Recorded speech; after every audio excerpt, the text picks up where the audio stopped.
Well, Tufi has decided to join me for my morning video. Isn't he just so cute? He is, but he doesn't show you his face very much, does he? But anyway, what we're talking about today is the things that we say about the people who are trying to speak into our lives. Are you speaking words that are good or words that are bad? You know, Jesus said that if you receive those that he sends, then it's the same as receiving Jesus. And when you receive Jesus, you receive the Father who sent him. Now, a lot of times people say things that are not real nice about their pastors, the preachers, the guest ministers that come to their church. And then they wonder why they don't receive from them. Now, if you go back to the book of Numbers, chapter 12, verses 1 through 16, we see the story of what happened with Aaron and Miriam. Don't need to see Kitty rear end, okay? Aaron and Miriam, when they spoke against Moses. God called all three of them out to the tent of meeting. And when he did that, he called Aaron and Miriam out. And he told them, what you're doing with Moses is not good. And Miriam became leprous. And because of Miriam's leprosy, and Moses prayed for Miriam, and God said that she was going to be leprous for 7 days. She had to be shut up outside the camp for 7 days. And for that 7 days, the camp did not move. They had to wait for Miriam for what she did. Well, you wonder what is so bad about speaking against the person who's trying to speak into your life. If you are speaking against your pastor, if you're speaking against your guest minister, okay, let's say that you've been praying for a friend, okay? You want your friend to get saved. You invite your friend to church, but you've been saying negative things about this pastor. And your friend comes to church and you're praying, oh God, let her hear the message today that she'll be saved. Is she going to hear the message and be saved when you've been saying, well, you know, this pastor, he just goes on and on and on and on. He preaches way too long. And then you expect your friend to hear the message and be saved? Or let's say a guest minister is coming. And this guest minister is known for praying for the sick. But you've been talking about this particular guest minister and say, well, I don't know if God really uses them to heal the sick or not. I don't know about this healing the sick thing. I don't know about this laying on of hands thing.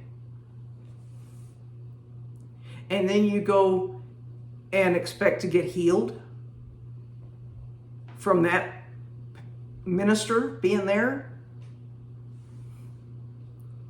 The whole point of what I'm trying to say here is don't speak negatively about the people who are trying to speak into your life. Now, let me give you another example. My brother has attended a particular church in his city for several years now.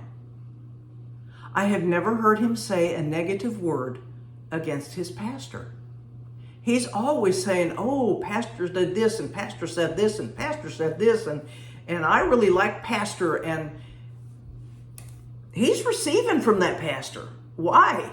Because he doesn't speak negatively about that pastor. You know, I was guilty for a while. I started speaking negatively about my pastor. I did. And I quit receiving anything from him because I was speaking negatively against him. Well, I moved away, tried to find another church, couldn't find one as good as that one. So I went back, not physically. I live streamed the services. And you know what? I don't say anything negative against my pastor anymore. And I'm receiving from him again because I appreciate him. I appreciate the work that he's done. I appreciate the study that he's done. And I appreciate the fact that I've learned so much from him and I've grown so much spiritually because I have listened to what he has to say. Now, does he repeat himself sometimes? Sure he does. In fact, I'm going over messages from back in the late 90s. And the messages that I'm reading, he actually changed the title and preached it again 10 or 15 or 20 years later. But you know what? I received from it the next time he preached it because I wasn't speaking negatively about him anymore. So speak positive things about your pastor. If you don't have anything nice to say, as your mom used to say, if you don't have anything nice to say, just don't say anything at all. And if there's something that your pastor is saying that you're not agreeing with or that bothers you or you think is wrong, don't talk to your friends about it. Talk to the Father about it. If the pastor really is doing something that's not right, and you talk to God about it, let God handle it. Because God can handle it a whole lot better than you can. Pray for your pastor. Pray for the leaders in your church. Pray for the people who are in your children's ministry, especially if you have little children. Pray for your youth ministry and your youth minister. Pray for every person that works in your church. Pray for those people who are greeting at the door. Pray for the ushers. Pray for the musicians and the singers. And if there's something you don't like, pray about that too. You know, could be your heart needs to change.